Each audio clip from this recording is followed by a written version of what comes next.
All right, so we have this page. It's an angle. It has a bunch of angles on it. And we're going to use this to find angle measures. All right, so the first thing I have to do when I see an angle and I know that I have to measure it is I have to determine if it's a right angle, an obtuse angle, or an acute angle. So I'm going to go ahead and write my definitions on top.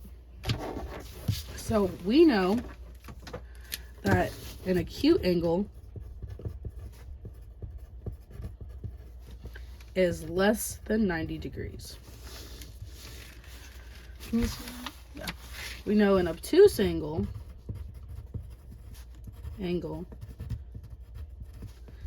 is more than 90 degrees, right? And then lastly, our right angles equals 90 degrees. All right, so now that I have my definitions on top, now I can go through and determine what angles are what.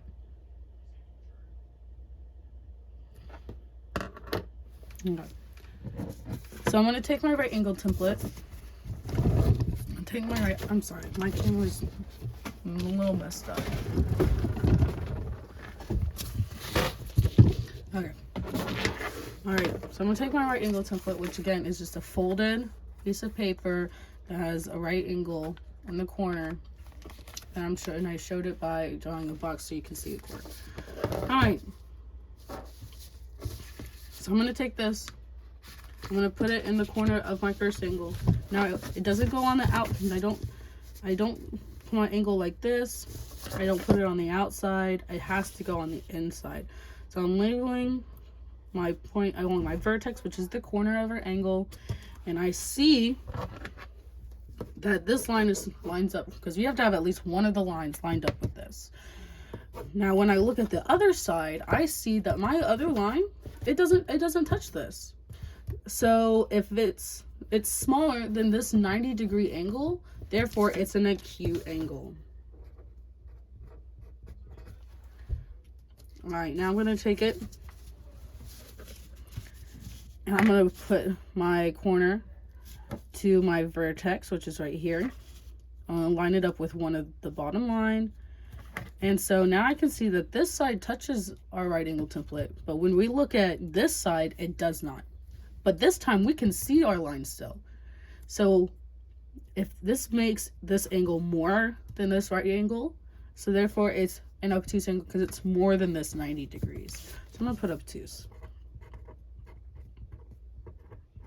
All right, now I want you to pause the video and go through all of them, and I'm going to do the same thing, and I'm going to write all the names of the angles. All right, I have labeled all of the names, so if you want to pause, if you want to, oh my gosh. Okay, if you want to pause so you can check all your answers, you can. Go ahead and pause and look at that, but I'm going to keep going. All right.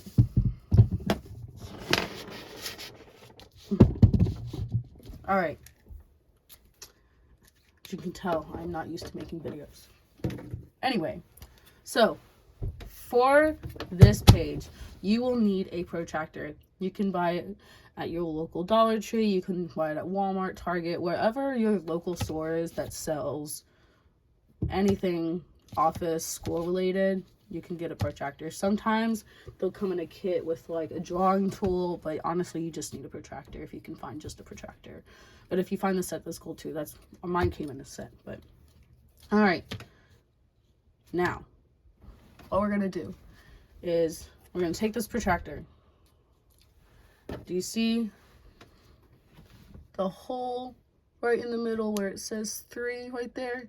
You're gonna take this hole and you're going to put it on the vertex of one of these angles.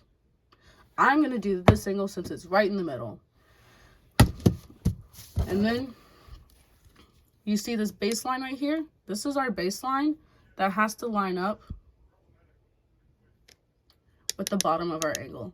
So I take this hole and I line it up. Let's see if I can make this better. Again, I'm not a video person. I'm gonna take this and I'm gonna put this hole right on my vertex. Take this baseline and line it up with my bottom line of my angle. It's lined up. Now I can use this angle, this line, to find out what my angle is. But wait, I don't know how to do that because this line's super small and it doesn't even get close to this side of our protractor. So what I'm gonna do now is I'm gonna move this. I'm gonna take my pencil. I'm gonna line this line up with this bottom edge of this protractor because this is a straight edge. And I'm just gonna extend it out. You can use the entire page if you want to.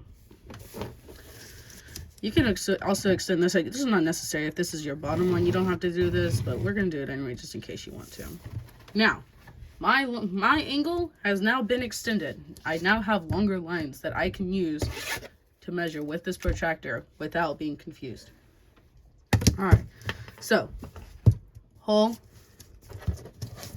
on the vertex, which is the corner of our angle, baseline along the bottom part of our line.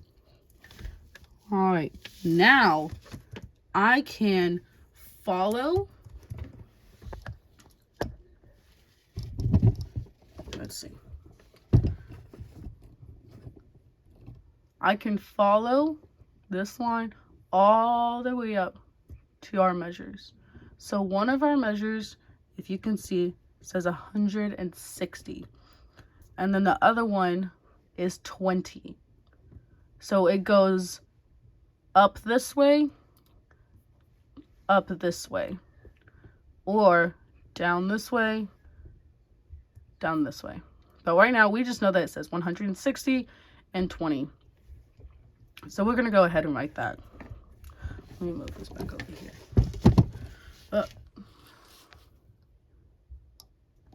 Okay. We found 160 and 20. All right, now I'm looking at this angle. My angle either measures 160 or it measures 20 degrees. So now we have to go back to what we named our angle. We named this angle obtuse. And when we go back to our definitions, we see that obtuse angle is more than 90 degrees. If our obtuse angles are more than 90 degrees and I go back and look, is 20 degrees bigger than 90 degrees? Nope, that's less. So I'm not going to use this one. 160, is that one bigger than 90 degrees? Yep. So our degree for this angle is 160 degrees. All right, now I'm going to do an acute angle, and then I want you to do the rest of this page by yourself. All right, so I'm going to do this one because, again, it's in the middle and it's easy for me to show. Alrighty. So, again, hole on vertex. Baseline on bottom line. All right, now when I look at this one, it's closer to here, but I can't see exactly what line it's pointing at. So I'm gonna go ahead and extend it out. Again, we take the bottom of our protractor and use our straight edge and just, that's okay. And we're gonna do the same thing with the bottom if you want to. You don't have to because you're not measuring the bottom one. Again, so sorry, did not mean for those two extra things. It's okay.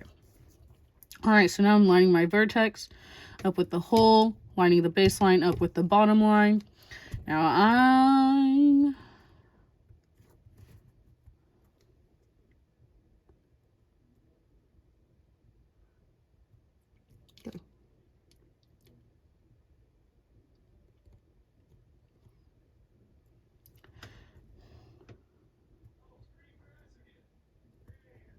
okay. I just want to make sure it's perfect. All right. So I'm going to zoom in on this one because I want to show the lines. All right. So if I follow this all the way out here, I see that it lands on a line that doesn't have a number on it. Right? So if I'm I look at this, it has to be between 160 and 170 because it falls in between those two numbers. So I'm going to go from 160 and count up because it's going up this way. Now, it's easier to count up than down. All right, so I'm going to go up 1, 2, 3, 4. This one up 4. And because each one of these lines represents 1 degree.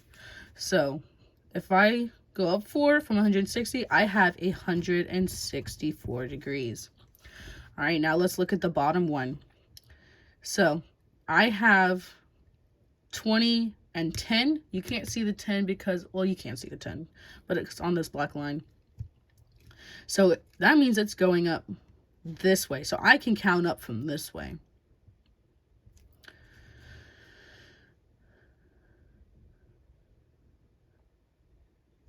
So I go up 1, 2, 3, 4, 5, 6. So I went up 6 this time. So we have 6, and whenever, but we haven't reached 20 yet, so we have to add 6 to 10. So I have 16 degrees. All right. So now when I'm looking, I have to choose, let's put it over here because this is where the angle is. 64 degrees and 16 degrees. All right, so when I'm looking at these 2 degrees, I have to look at the name of the angle. We found that it's an acute angle. We're gonna go back up to our definition, and we know that an acute angle is less than 90 degrees. So we go back, look at our degrees. We have 164. Is that less than 90 degrees? No, it's not. So we can cross that out. Now we look at our next one. We have 16 degrees. Is 16 degrees smaller than 90 degrees? Yes, it is. So we're going to use the 16 degrees is the degree of our angle. So notice how our angle did not end in a 0. It will not always end in a 0. You may think because it lined up right here that you might want to say 160, but this line is not on 160, therefore it cannot be 160. Let me see that, sorry. Because it's closer to 160, you might want to say that, but no. It's on 164. And it's on 60. Okay. And the 2 bottom numbers will not always match. As you can see, this had a 6 at the end, this had a 4 at the end. Yes. All right. I'm going to go through and write all the measures. So pause the video, do it yourself first, take as long as you need, and then play the video when you're done. All right. Here's the finished page. If you get close, like super close to these, but not exactly, we'll take it. However, because like your line could be thicker than my line, or it could be skinnier than my line. So if it's like one or 2 degrees off, that's fine. Just 5 degrees off is a no-go. So you can pause the video. Here are all the answers that I found. And I did check them twice. If you have any questions, please post a comment. Otherwise, good luck.